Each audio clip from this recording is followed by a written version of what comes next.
I've always loved the idea of art, because art's one of those great concepts like religion and love, and everybody associates to it differently, and art, I think, in some ways teaches you to look at things differently, particularly photography. And when you learn to look at something differently, the world changes for you, and I think ultimately you can change yourself through that process. And the Bascom not only shows you art that other people do, it teaches you how to, personally participate in art, and I think that's a great thing. I started photography when I was in junior high school, and my first digital camera I got 5 or 6 years ago, and I was becoming lazy, setting it on automatic and letting the camera do some of the work.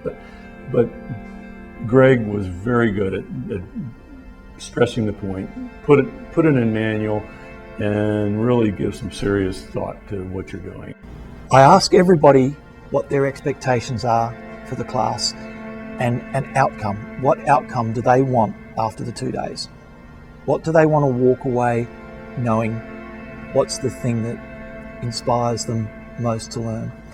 And the more the buy-in comes from the group, the better it is for me as an idea how to teach, but also for their enjoyment. And we can say, well, what are the things that we want to do when we want to shoot a landscape? Well, the light's got to be conducive to a great shot. The exposure has to be absolutely right, so we have to know how to meter. We have to compose it properly. We have to know where to put the horizon, where the clouds are going to be, what time of the day, etc., etc. I finally got a digital SLR, and I wanted to really learn how to use it when I saw the class was available.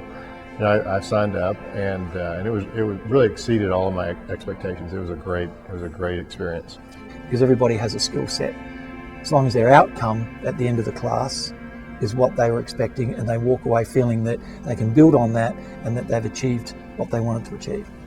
The first evening we went out to Iron Bridge to take pictures of waterfalls. And it was amazing over the course of probably 2 or 3 hours how much the light had changed. And one of the things we were supposed to pay attention to is just how everything changes with the light. And I'd never in my life stood anywhere and watched something for 3 hours just to notice those nuances. But it really was a great revelation. Friday afternoon we went out down to Horse Cove to the Iron Bridge and did some scenes there, and then came back on Saturday and evaluated and looked at those and did some manipulation through Photoshop of the images. Took a tiny piece of the picture and we darkened the corner, and that's all we did to the whole picture. I think you're in there when we were doing it. To see that people look at it and go, how does that change everything? How does just putting a shadow in a corner make such a difference? He was very patient and really helped everybody improve where they wanted to improve, and he recognized, okay, you need to work on this, you need to work on that. And some of his experience, some of his photos were just absolutely amazing.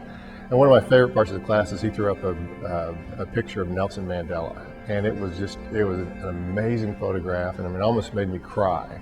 When he talked about what he had to do to get that photograph, it was really fantastic.